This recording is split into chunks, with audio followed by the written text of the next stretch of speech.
Hello दोस्तों, मैं संदीप आप सबका अपने YouTube चैनल ज्ञान आरबेल में स्वागत करता हूं। मेरे दोस्तों, देखिए आज फिर हम लेके आए हैं जेल वार्डन फायरमैन घुड़सवार की परीक्षा का जो प्रैक्टिस सेट है दोस्तों, क्योंकि आपको पता है कि अब ज़्यादा समय नहीं बचा दोस्तों। 19 दिसंबर को पेपर आपके होने वाले हैं दोस्तों। ठीक, उसी के लिए हम प्रैक्टिस सेट रोजाना लेके आएंगे दोस्तों। कम से कम एक जीएस का और एक हिंदी का, इसके अलावा हो सकता है तो हम रीजनिंग का भी मॉक टेस्ट आपके लिए प्रोवाइड करेंगे। देखिए हिंदी के टोटल कितने क्वेश्चन पूछा देंगे, 37 क्वेश्चन। तो हम 37 क्वेश्चन का एक पूरा मॉक टेस्ट लेके आए हैं दोस्तों। ठीक है, प्रैक्टिस सेट है, ये हमारा पहला प्रैक्टिस सेट है दोस्तों। और हमने रीजनिंग जीएस का प्रैक्टिस सेट इसके पहले करवा दिया दोस्तों। तो आप उसको कैसे देख पाएंगे, आपको जाना होगा हमारे प्ले लिस्ट में, जेल वार्डन प्रैक्टिस सेट के नाम से आपको मिल जाएगा प्ले लिस्ट। वहीं पर हम सारे प्रैक्टिस सेट इसमें डाल देंगे दोस्तों। रेगुलर एक प्रैक्टिस सेट आपको मिलेगा दोस्तों। तो चलिए शुरू करते हैं दोस्तों। अगर आप चैनल पर नए हैं तो चैनल सब्सक्राइब कर लें, बेल आइकन जरूर प्रेस करें। चलिए 114 से लेकर 150 नंबर तक क्वेश्चन देखेंगे, टोटल 37 क्वेश्चन दोस्तों। पहला क्वेश्चन है, निम्नलिखित में से कौन सा शब्द पानी का अर्थ भी देता है दोस्तों। तो कौन सा ऐसा शब्द है जो दोस्तों पानी का अर्थ देगा दोस्तों। ठीक है, कौन सा अर्थ है ऐसा जो पानी का भी अर्थ देगा दोस्तों, ये क्वेश्चन आपके लिए पूछा गया दोस्तों। ठीक है, जंगल, वन, अरण्य और कानन दोस्तों। तो हमारा सही ऑप्शन कौन सा हो जाएगा, 114 का बी नंबर, यानी वन मीन्स पानी भी होता है दोस्तों। ठीक है, और ये सभी जो बता दें आपको, ये सभी के सभी किसके पर्यायवाची हैं, जंगल के पर्यायवाची हैं। देखिए समझिएगा, सभी के सभी क्या है दोस्तों, जंगल के पर्यायवाची शब्द हैं दोस्तों। चलिए अगला क्वेश्चन है, निम्नलिखित बोलियों में से कौन सी बोली उत्तर प्रदेश में सामान्यतः नहीं बोली जाती दोस्तों। तो इसमें कौन सी बोली जो उत्तर प्रदेश में सामान्यतः नहीं बोली जाती दोस्तों, उसके बारे में हमें बताना है दोस्तों। अवधी, ब्रज, खड़ी बोली और मैथिली दोस्तों। तो आपको पता होगा कि उत्तर प्रदेश में अवधी बोली जाती है, आपके अवध का क्षेत्र, लखनऊ, रायबरेली, प्रतापगढ़ है ना, फैजाबाद और आसपास में बोली जाती है दोस्तों। ब्रज भाषा ये आपके आगरा, मथुरा के आसपास में बोली जाती है, ब्रज क्षेत्र में दोस्तों। खड़ी बोली आपके मेरठ, हापुड़, रामपुर ऐसे इलाकों में बोली जाती है। मगर मैथिली जो है दोस्तों, ये आपके बिहारी की बोली है दोस्तों, बिहारी हिंदी की बोली है, यह आपके बिहार में बोली जाती है दोस्तों। ठीक है, और मैथिली एकमात्र बोली है दोस्तों, हिंदी की एकमात्र बोली है जिसे संविधान की 22 भाषाओं में से दर्जा प्राप्त है दोस्तों, यानी 8वीं अनुसूची में एकमात्र हिंदी की बोली है मैथिली, जिसे दर्जा दिया गया है 8वीं अनुसूची में दोस्तों। तो हमारा क्या हो जाएगा, मैथिली। मैथिली, मगही और भोजपुरी ये किसके होते हैं दोस्तों, बिहारी हिंदी के अंतर्गत आते हैं। अगला क्वेश्चन है 116 नंबर, अघोष वर्ण कौन सा है दोस्तों। बहुत ही अच्छा क्वेश्चन दोस्तों। अघोष और सघोष के बारे में आप लोगों ने पढ़ा होगा दोस्तों। तो यहां पर पूछ लिया गया है कि अघोष वर्ण कौन सा है दोस्तों। तो कौन सा हो जाएगा, आ, जा, हा और सा दोस्तों। तो हमारा सही ऑप्शन क्या हो जाएगा, सा नंबर। चलिए अगला क्वेश्चन देखिए दोस्तों, ये आपके वीडियो में पूछा गया क्वेश्चन था कि 117 नंबर क्या है, मंदिर और मंदुरा युग्म का उपयुक्त अर्थ वाला युग्म कौन सा होगा दोस्तों। मंदिर और मंदुरा, ठीक दोस्तों, मंदुरा, इसका सही ऑप्शन कौन सा हो जाएगा दोस्तों, आपको बताना। पूजा घर, पुजारी, घर सवारी, गुफा, बड़ी गुफा, देवालय या फिर अश्वशाला दोस्तों। आपको पता होगा मंदिर में इसका होता है दोस्तों पूजा घर, ठीक है, या फिर देवालय कह सकते हैं दोस्तों। मगर मंदुरा में इसका होगा दोस्तों पुजारी नहीं होता दोस्तों। तो क्या हो जाएगा, अश्वशाला को हम मंदुरा बोलते हैं दोस्तों। तो हमारा सही ऑप्शन कौन सा हो जाएगा, डी नंबर, बिल्कुल और बिल्कुल ही राइट होगा दोस्तों। चलिए 118 नंबर क्वेश्चन देखते हैं, लड़का जल्दी से लपक कर पहुंचा। अब वाक्य में जल्दी से में कौन सा पद है दोस्तों, योजक है, क्रिया विशेषण है या फिर सर्वनाम है दोस्तों। तो इसमें क्या होगा दोस्तों, वो आपको बताना। देखिए यहां पर लपक कर पहुंचा दोस्तों, ये लपक कर पहुंचना क्या है, ये दोस्तों क्रिया हो गई। ठीक है, पहुंचना क्या होगा, क्रिया हो गई, लपक कर पहुंचना क्या होगा, क्रिया हो गई। और क्रिया की विशेषता कैसी है, किस तरह से पहुंचा, जल्दी से दोस्तों। तो ये क्या कर रहा है, क्रिया की विशेषता बतला रहा कौन, जल्दी से। तो इसीलिए इसको हम क्या बोल देंगे, क्रिया विशेषण दोस्तों। ठीक है, क्रिया विशेषण दोस्तों। ठीक, आपको पता है विशेषण क्या होता है दोस्तों, जो विशेष की विशेषता बतलाता है, मगर यहाँ पे विशेष की विशेषता नहीं बतलाई जा रही दोस्तों। सर्वनाम हो नहीं सकता, ठीक, योजक चिन्ह होगा नहीं दोस्तों, योजक कुछ है नहीं। तो आप क्रिया विशेषण की तरफ चले आएंगे दोस्तों। और हाल ये वास्तव में क्या है, क्रिया विशेषण, क्योंकि ये पहुंचने की जो क्रिया है वो कैसी, जल्दी से दोस्तों। ठीक, इसलिए चलिए अगला क्वेश्चन है, मैंने रमेश से पत्र लिखवाया। इस वाक्य में लिखवाया किस प्रकार की क्रिया दोस्तों, ये आपको बतानी दोस्तों। देखिए अच्छा क्वेश्चन है, क्या है, अच्छा क्वेश्चन दोस्तों। जब कोई काम हम खुद ना करके किसी दूसरे से करवाएं दोस्तों, समझिएगा, जब कोई काम हम खुद ना करें किसी दूसरे से करवाएं, ठीक, आलसीपना दिखाएं किसी दूसरे से करवाएं, तो दोस्तों वो क्या होगा, प्रेरणार्थक। देखिए प्रेरणा भी तो दूसरों को दी जाती है दोस्तों, उसी प्रकार से हम इसको याद रख लेंगे। देखिए रमेश मैंने रमेश से पत्र लिखवा, खुद नहीं लिखा, दूसरे से काम करवाया, किससे? रमेश से। तो देखिए क्या हो रहा, किसी को प्रेरणा देने कार्य कर रहे हैं दोस्तों ना, कि भैया लिख दो आप, मतलब कि थोड़ा सा वो करने की कोशिश करिए, दूसरे से लिखवाया जाए, वही क्या होता है दोस्तों? प्रेरणार्थक क्रिया होता है दोस्तों। संयुक्त क्रिया क्या होता है? जब दो क्रियाएं मिलकर बनती है दोस्तों, वो संयुक्त क्रिया होती है। जैसे कि पहुंच गया दोस्तों, ठीक है, पहुंच गया। अब पूछ लेगा इसमें कौन सी क्रिया दोस्तों? तो पहुंचना भी एक क्रिया है और गया भी एक क्रिया दोस्तों। तो दो क्रियाएं मिल गई, एक क्रिया बना दिया, इसको संपूर्ण एक ही क्रिया मान लेते हैं, पहुंच गया। तो ये क्या होगा दोस्तों? संयुक्त क्रिया दोस्तों। ठीक, चलिए अगला क्वेश्चन आपके लिए इंपॉर्टेंट दोस्तों, संज्ञा से आगे है। जातिवाचक संज्ञा शब्द है कामायनी, आम, रसीला या फिर वकील दोस्तों। तो इसमें जातिवाचक संज्ञा कौन सी है ये आपको बताना है दोस्तों। देखिए कोई भी पेशा हो दोस्तों, क्या कोई भी पेशा हो दोस्तों, वो किस में आता है? जातिवाचक में। समझिएगा, कोई भी पेशा यानी कि बिजनेस टाइप का कोई भी पेशा हो, चाहे डॉक्टर हो, वकील हो दोस्तों, तो ये किस में आएंगे? जातिवाचक में। तो हमारा डी नंबर क्या होगा? बिल्कुल और बिल्कुल राइट हो जाएगा। क्या? वकील क्या हो जाएगा दोस्तों? आपका जातिवाचक। ठीक दोस्तों, जातिवाचक। कामायनी व्यक्तिवाचक, आम व्यक्तिवाचक, रसीला का है भाव दोस्तों। ठीक है, चलिए समझिए ये क्या है, विशेषता बताएगा। रसीला आम, आम की विशेषता क्या है ना, तो विशेषण है दोस्तों। ठीक है, चलिए अगला है 121 नंबर, समास से क्वेश्चन आया है दोस्तों। बहुत ही प्यारा क्वेश्चन है कि जिस समास का पूर्व पद प्रधान हो उसे कौन सा समास कहते हैं दोस्तों। आपको पता होगा कि पूर्व पद की बात करेंगे दोस्तों तो पहला पद किसका प्रधान होता है? जिस समास की शुरुआत वर्णमाला के पहले अक्षर से हो जाए उसी से क्या होगा? पहला पद उसका प्रधान होगा। जैसे देखिए अव्ययी भाव का पहला अक्षर आ से शुरुआत होता है और वर्णमाला आ से ही स्टार्ट होता है, इसीलिए इससे याद कर लेंगे कि पहला पहले वाले स्टार्ट होगा, मतलब पहला पद किसका प्रधान होगा? तो अव्ययी भाव का। चलिए थोड़ा हम समास के बारे में बता देते दोस्तों, अगर आपको नहीं पता। देखिए अव्ययी भाव का पहला पद प्रधान होता है, द्वंद्व के दोनों पद। द्वंद्व के क्या होंगे? दोनों पद। देखिए द्वंद्व कैसे लिख रहे हैं, इस तरह से द्वंद्व लिखा जा रहा है दोस्तों, इस तरह याद कर लेंगे, दोनों बराबर हैं इसलिए इसके दोनों पद प्रधान होंगे। और बहुब्री का कोई पद प्रधान नहीं होता दोस्तों, बाकी सबके क्या होते हैं? अंतिम पद प्रधान होते हैं। और कर्मधारय के बारे में बात कर लेंगे तो इसमें विशेषण विशेष का संबंध होगा, उपमान उपमेय का संबंध होगा दोस्तों, और कारक चिन्ह किसमें पाए जाएंगे? तत्पुरुष समास में। तो हमारा सही ऑप्शन इसका सी हो जाएगा दोस्तों। अगला है दिए गए शब्दों में शुद्ध वर्तनी वाला शब्द होगा। कौन सा शुद्ध वर्तनी वाला शब्द है? सर्वोत्तम, सांसारिक, सच्चिदानंद या फिर कीर्ति दोस्तों। तो देखिए यहां पर आपको सर्वोत्तम भी गलत दिखा है, डबलता होंगे दोस्तों, है ना। यहां पर सांसारिक गलत दिखा है, आधा सा होता है एक में। सच्चिदानंद, देखिए सच्चिदानंद, और कीर्ति भी गलत दिखा, कीर्ति होता दोस्तों ना कि कीर्ति होता। तो हमारा सही कौन सा होगा दोस्तों? सी नंबर बिल्कुल और बिल्कुल सही हो जाएगा दोस्तों। अगला है बेमेल को छांटिए दोस्तों। बेमेल को छांटना है दोस्तों। देखिए इसमें से क्या है, बेमेल क्या है? मतलब तीन जो है दोस्तों वो किसी एक राइटर के होंगे और जो अलग है वो दोस्तों किसी और का होगा। तो सेवा सदन, निर्मला और गोदान ये आपके किसके हैं दोस्तों? मुंशी प्रेमचंद के हैं। चंद्रकांता इनकी नहीं है दोस्तों। चलिए अगला क्वेश्चन है, निम्नलिखित शब्द में प्रयुक्त प्रत्यय के लिए सही विकल्प चुनिए। मच्छरदानी में कौन सा प्रत्यय है? प्रत्यय बाद में लगता है दोस्तों, तो कौन सा प्रत्यय होगा? मच्छरदानी में दोस्तों। तो क्या हो जाएगा? दानी। देखिए अगर हम दानी निकाल लेंगे तो मच्छर शब्द बचेगा और मच्छर एक शब्द होता है दोस्तों, तो क्या हो जाएगा? दानी। ठीक दोस्तों, चलिए अगला है, निम्नलिखित शब्द में उपयुक्त सही उपसर्ग वाला क्या होगा दोस्तों? उपसर्ग क्या होगा? उत्कर्ष। उत्कर्ष में कौन सा उपसर्ग होगा दोस्तों? तो ये आपको बताना दोस्तों। तो 125 का बिल्कुल सही ऑप्शन क्या हो जाएगा? उत हो जाएगा दोस्तों। क्या हो जाएगा? उत प्लस कर्ण हो जाएगा, उत्कर्ण दोस्तों। ठीक, तो ये समझ में आएगा आपको, बिल्कुल सही ऑप्शन क्या हो जाएगा? हमारा ए नंबर। चलिए 126 नंबर देखते हैं, ग्रस्त का विलोम क्या होगा?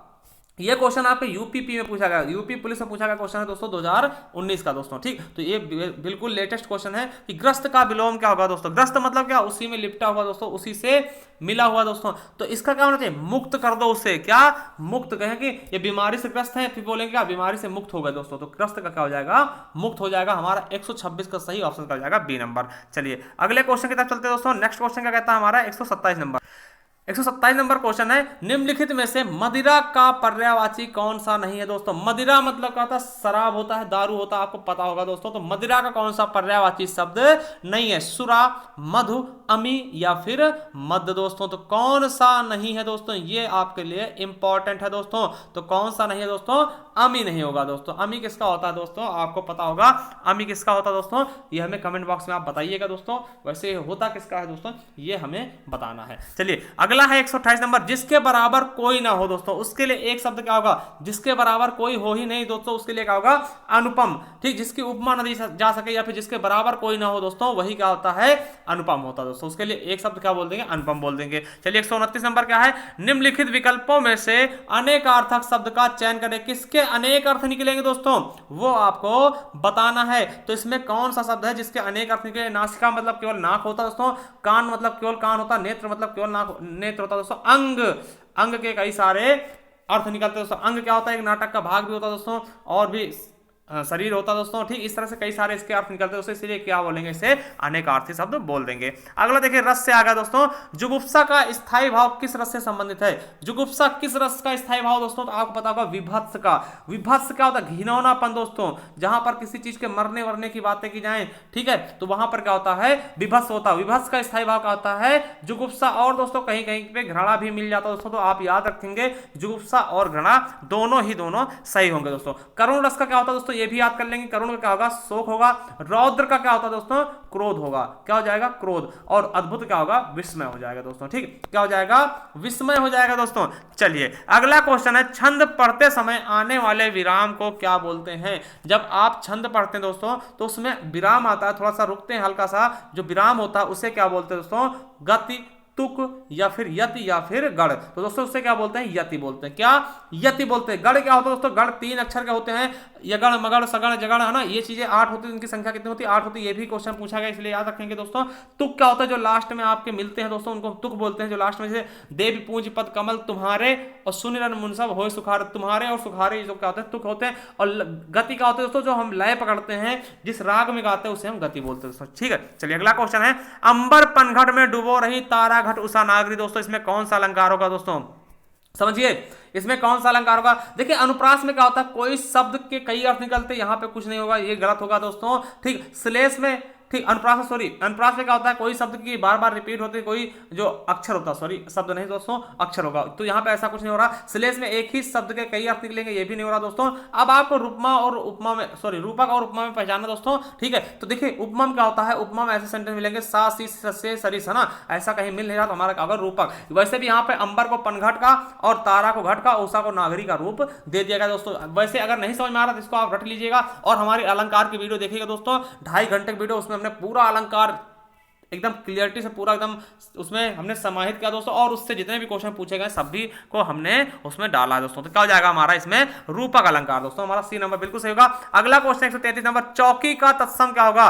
चौकी का तत्सम शब्द क्या होगा दोस्तों, 133 का बिल्कुल सही ऑप्शन हो जाएगा चतुष्पादिका दोस्तों। ठीक, अगला है अज्ञान का तद्भव शब्द छांटिए दोस्तों। अज्ञान का तद्भव शब्द क्या होगा दोस्तों, 134 का हमारा बी नंबर बिल्कुल सही होगा, अजान दोस्तों। अगला है निम्नलिखित में से मिश्र वाक्य कौन सा होगा दोस्तों। मिश्र वाक्य, मेरे आते ही वर्षा होने लगी, या उसके जाने के बाद वर्षा होने लगी, या फिर वह घर से निकला और वर्षा होने लगी, ज्यों ही घर से निकला वैसे ही वर्षा होने लगी दोस्तों। तो इसमें मिश्रित वाक्य कौन सा, देखिए रचना के आधार पर 3 वाक्य होते हैं, मिश्रित, सरल और संयुक्त दोस्तों। ठीक है, तो यहां पर देखते हैं हम, ज्यों ही वह घर से निकला वर्षा होने लगी, जहां पर ज्यों आता है, जो आता है, की आता है दोस्तों, वहां पर क्या होता है, मिश्रित वाक्य होता है दोस्तों। तो ये हमारा डी नंबर मिश्रित होगा दोस्तों। अब बात अगर करते हैं दोस्तों तीसरे नंबर की, वह घर से निकला और वर्षा होने लगी, जहां पर किंतु परंतु अपितु और ऐसे शब्द आते हैं दोस्तों, वो संयुक्त वाक्य होता है। तो हमारा तीसरा क्या होगा, संयुक्त वाक्य। और ये दोनों दोस्तों कैसे हैं, ये आपके सरल वाक्य हैं दोस्तों, तो ये चीजें आपको याद रखनी है। तो हमारा डी ऑप्शन क्या हो जाएगा दोस्तों,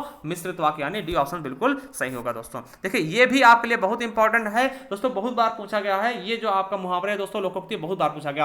आए थे हरिभजन को ओटन लागे का पास, मतलब कोई व्यक्ति किसी और काम के लिए आता है, मगर वो काम छोड़कर किसी दूसरे काम में लग जाता है, वही क्या होता है, आए थे हरिभजन को ओटन लागे का पास, यानी वांछित कार्य को छोड़कर अन्य कार्य में लग जाना। यही क्या होगा, हमारा बी नंबर बिल्कुल और बिल्कुल राइट हो जाएगा। चलिए अगला क्वेश्चन है, आंखों में गड़ना दोस्तों।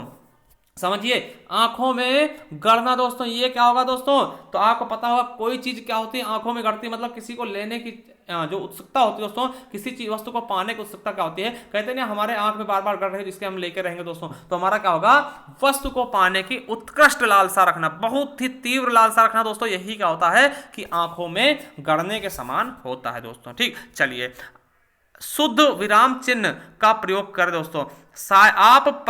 आप शायद पटना के रहने वाले हैं, तो देखिए है नहीं होगा दोस्तों, यहाँ पर ये तो गलत ही है दोस्तों, ठीक है होना चाहिए। आप क्या है, एक वचन है दोस्तों, तो आपके साथ में हम है का प्रयोग है नहीं करेंगे, है करेगा। आप शायद पटना के रहने वाले हैं दोस्तों, तो ये बिल्कुल सही हमें लग रहा है दोस्तों 138 नंबर का, सॉरी ये देखिए यहाँ पे देखिए ये एक सेंटेंस तो बिल्कुल सही है दोस्तों, मगर एक चीज देखते हैं यहाँ पे प्रश्न प्रश्न पूछा जा रहा है, मतलब प्रश्नवाचक का चिन्ह होना चाहिए दोस्तों, तो ये भी क्या होगा हमारा गलत दिख रहा है। आप शायद पटना के रहने वाले, ये भी गलत है दोस्तों, प्रश्नवाचक चिन्ह है दोस्तों। देखिए ये भी सॉरी, यहाँ पे क्या था दोस्तों, यहाँ भी प्रश्नवाचक चिन्ह होना चाहिए था दोस्तों, ठीक है। आपके साथ में हम है लगा सकते सॉरी दोस्तों, मगर यहाँ पे क्या है, ये प्रश्न पूछने का बोध करवा रहा, मगर यहाँ पे प्रश्न का चिन्ह नहीं लगा दोस्तों, तो हमारा सही ऑप्शन क्या जाएगा डी। आप शायद पटना के रहने वाले हैं दोस्तों, यहाँ पे प्रश्नवाचक का चिन्ह लगा, प्रश्न पूछने के बोध हो रहा दोस्तों, इसीलिए प्रश्नवाचक का चिन्ह होना चाहिए दोस्तों, तो विराम चिन्ह के अनुसार यही हमारा क्या है, डी नंबर बिल्कुल और बिल्कुल राइट है। चलिए अगला क्वेश्चन देखते हैं दोस्तों। नेक्स्ट क्वेश्चन क्या रहा, 139 नंबर क्या कहता है, निम्नलिखित शब्दों में से एक का अर्थ पतवार है दोस्तों। पतवार कर्ण, कान, श्रुति और श्रवणेंद्रिय दोस्तों, तो इसका सही ऑप्शन कौन सा हो जाएगा दोस्तों, 139 का हमें बताना है कि इसमें कौन सा ऑप्शन सही होगा। तो आपको पता होगा कर्ण में इसका होता है पतवार भी होता है, कर्ण में कुंती का पुत्र भी होता है, कर्ण में कान भी होता है, और कर्ण में इसका होता है कि समकोण त्रिभुज की सबसे बड़ी भुजा दोस्तों, तो हमारा डी ऑप्शन बिल्कुल राइट होगा दोस्तों। अगला है विशिष्ट अवसर पर विशिष्ट लोगों के समक्ष दिया गया विद्वतापूर्ण भाषण क्या कहलाता है दोस्तों। तो विशिष्ट अवसर पर विशिष्ट लोगों के सामने दिया गया भाषण क्या कहलाता दोस्तों मेरे दोस्तों, तो क्या हो जाएगा, उसे हम अभिभाषण कहते हैं। क्या बोलते हैं, अभिभाषण। देखिए अब आ गया आपका संधि, निधन कलंक निष्कलंक दोस्तों, क्या हो जाएगा, निष्कलंक हो जाएगा दोस्तों। इसका सही ऑप्शन क्या होगा, तो आपका डी नंबर बिल्कुल सही होगा दोस्तों। और ये देखिए ये आपके जहां पर बिंदी लग जाएंगी वो कौन सा समास हो, सॉरी संधि होगी दोस्तों, तो विसर्ग संधि के अंतर्गत आएगी दोस्तों। कहीं भी आपको ऐसे चिन्ह मिलते हैं दोस्तों विसर्ग वाले, तो विसर्ग संधि का ही उदाहरण होगा दोस्तों। चलिए आप देखिए, आपको पैराग्राफ पढ़ना दोस्तों, उससे आंसर आपको छांट के देने दोस्तों। देखिए 42 से लेकर 46 तक दोस्तों आपको पैराग्राफ से देने हैं, क्योंकि इसी प्रकार क्वेश्चन आपके एग्जाम में पूर्णतः ऐसे क्वेश्चन पूछेंगे दोस्तों। तो आपको पैराग्राफ दे रखा दोस्तों, इसको पढ़िएगा दोस्तों, फिर उसके बाद इसी से हम आंसर छाटेंगे दोस्तों। आप पढ़िएगा दोस्तों, अगर हम इसको पढ़ने लगेंगे दोस्तों बहुत ज्यादा समय लग जाएगा, ठीक है। देखिए पहला क्वेश्चन है 142 नंबर, उन उद्योगों को लघु उद्योग किसको कहा था दोस्तों, उसके बारे में बताना है, जो कम साधनों से शुरू किए जाते हैं, या जिन्हें निर्धन व्यक्ति आयोजित करते हैं, या जिनसे अल्प लाभ मिलता है, जो अल्प अवधि तक चलते हैं दोस्तों। तो इसमें कौन सा ऑप्शन हमारा बिल्कुल सही होगा दोस्तों, तो 142 का बिल्कुल सही क्या होगा, जो कम साधनों से शुरू किए जाते हैं दोस्तों, वही क्या है, लघु उद्योग होते हैं दोस्तों। अब अगला है मशीनीकरण से क्या तात्पर्य है दोस्तों, मशीनों की अधिकाधिक खरीद, या मशीनों का अधिकाधिक उपयोग, या मशीनों का अधिकाधिक निर्माण, या मशीनों की अधिकाधिक उपलब्धता दोस्तों। देखिए क्या होता है मशीनीकरण का मतलब क्या होता है दोस्तों, आपको समझा दें तो मशीन का अधिक से अधिक उपयोग किया जाए, वही तो है मशीनीकरण, है ना। तो हमारा बी ऑप्शन बिल्कुल राइट होगा। चलिए अगला क्वेश्चन है, लघु उद्योगों को प्रश्रय देने के संदर्भ में महात्मा गांधी जी ने की धारणा क्या थी दोस्तों, वो बताना है कि समय का सदुपयोग किया जा सके, या फिर किसानों को बुआई कटाई में फुर्सत मिल सके, या मशीनीकरण का विरोध किया जा सके, या फिर लोगों को आर्थिक रूप से आत्मनिर्भर बनाया जा सके दोस्तों। तो इसका सही ऑप्शन क्या होगा दोस्तों, हमारा डी नंबर, लोगों को आर्थिक रूप से आत्मनिर्भर बनाया जा सके। चलिए अगला क्वेश्चन है, भारत जैसे देश के लिए लघु उद्योग धंधों का महत्व क्यों बढ़ जाता है दोस्तों। तो क्यों बढ़ जाता है दोस्तों, आपको बता दें कि यहाँ पर क्योंकि यहाँ बहुत से लोगों को काम की जरूरत है दोस्तों, तो हमारा यही ऑप्शन बिल्कुल राइट होगा। चलिए अगले क्वेश्चन की तरफ चलते हैं दोस्तों। अगला क्वेश्चन है, उपयुक्त गद्यांश के अनुसार प्रश्रय शब्द का भाव है दोस्तों। तो प्रश्रय शब्द का भाव क्या होगा, संरक्षण देना, नियुक्ति करना, अनुमोदन करना, या स्वीकृति देना दोस्तों। तो हमारा सही ऑप्शन क्या हो जाएगा, 146 का बिल्कुल सही ऑप्शन क्या होगा। देखिए प्रश्रय या आश्रय से मिलकर बना प्रश्रय दोस्तों, तो आश्रय मतलब क्या होता है, संरक्षण देना दोस्तों। चलिए अगला है, आदिकाल में पहेलियां लिखने वाले कवि कौन से दोस्तों। तो आपको पता होगा पहेलियों के जन्मदाता ही कौन थे, अमीर खुसरो जी दोस्तों। तो अमीर खुसरो को पहेलियों के जन्मदाता ही बोलते हैं, और खड़ी बोली का जनक भी बोलते हैं, इन्हें तोताए हिंद भी बोला जाता है दोस्तों। ये बहुत ही प्रतिभावान थे, तो हमारा सही ऑप्शन क्या हो जाएगा, अमीर खुसरो। अगला क्वेश्चन है, सच्चिदानंद हीरानंद वात्स्यायन इनका क्या नाम है दोस्तों। तो इनको अज्ञे जी बोलते हैं, ये तो हमने पहले बता दिया दोस्तों। तो क्या हो जाएगा, अज्ञे। देखिए गुलेरी किसको बोलते हैं, चंद्रशेखर शर्मा को क्या बोलते हैं, गुलेरी बोलते हैं। और निराला आपको पता होगा, और हरिऔध भी आपको पता होगा, अयोध्या सिंह उपाध्याय हरिऔध, जिनकी क्या रचना है, प्रिय प्रवास, जो कि खड़ी बोली की प्रथम महाकाव्य दोस्तों। तो ये याद रख लेंगे हरिऔध के नाम से दोस्तों, ठीक है। चलिए अगला क्वेश्चन है, बिहारी के प्रसिद्ध हैं दोस्तों। बिहारी किसके लिए प्रसिद्ध है, ये बताइएगा दोस्तों आप, कि बिहारी किसके लिए। तो बिहारी का क्या है दोस्तों, दोहे हैं, ठीक है। क्या है, बिहारी के दोहे हैं। बिहारी ने एकमात्र रचना की थी दोस्तों, बिहारी सतसई दोस्तों, उसी से ये बहुत ज्यादा फेमस हो गए दोस्तों। ठीक है, क्या हो गए? फेमस हो गए दोस्तों। अगला है कि सूरदास ने किस भाषा में सूर सागर की रचना की दोस्तों? इस क्वेश्चन का आंसर आपको बताना है दोस्तों। तो हमने टोटल 37 क्वेश्चन करवा दिए दोस्तों। अगर आपने इसमें से कितने क्वेश्चन सही किए वो आप हमें कमेंट बॉक्स में बताएंगे दोस्तों। और जो हमने इससे पहले जीके का हमने मॉक टेस्ट कराया दोस्तों, उसको देखना मत भूलिएगा। हम नीचे जो है इसका लिंक भी दे देंगे दोस्तों, आप जाइए। और अगर नहीं जा सकते दोस्तों, आप प्लेलिस्ट में जाएंगे दोस्तों। जैसे प्लेलिस्ट में जाएंगे इस तरह से दोस्तों, ठीक है, हमारा ये प्लेलिस्ट खुल जाएगा। यहाँ पे जाइए, आपको मैराथन वीडियो मिल जाएंगे। आप हिंदी के मैराथन वीडियो देख सकते हैं दोस्तों, यूपी SSC परीक्षा के बारे में देख सकते हैं दोस्तों, NTPC की आपको वीडियो मिल जाएंगे। और इसी तरह से आप जाएंगे दोस्तों तो आपको उत्तर प्रदेश स्पेशल भी मिल जाएगा, जो कि यहाँ पे जाइए, इस यहाँ पे देखिए आपके टॉप 20 क्वेश्चन हमने करवा रखे हैं, बहुत ही इंपॉर्टेंट होगा आपकी परीक्षा की दृष्टि से। और संविधान की भी आपको मिल जाएगी प्लेलिस्ट दोस्तों, तो जरूर जाइए, जरूर देखिए। और सबसे इंपॉर्टेंट क्या, हमने संपूर्ण हिंदी भी करा रखा दोस्तों, तो जाइएगा, संपूर्ण हिंदी 2020 के नाम से फोल्डर मिलेगा दोस्तों, आपके लिए बहुत ही इंपॉर्टेंट हो जाएगा दोस्तों। तो चलिए, चैनल को लाइक कर दें, सब्सक्राइब कर दें और बेल आइकन जरूर प्रेस कर दोस्तों, जिससे आने वाली वीडियो की नोटिफिकेशन आप तक आसानी से पहुंच सके। थैंक यू दोस्तों, अपना स्कोर जरूर शेयर करें और हमें बताएं कि आपको वीडियो कैसी लगी।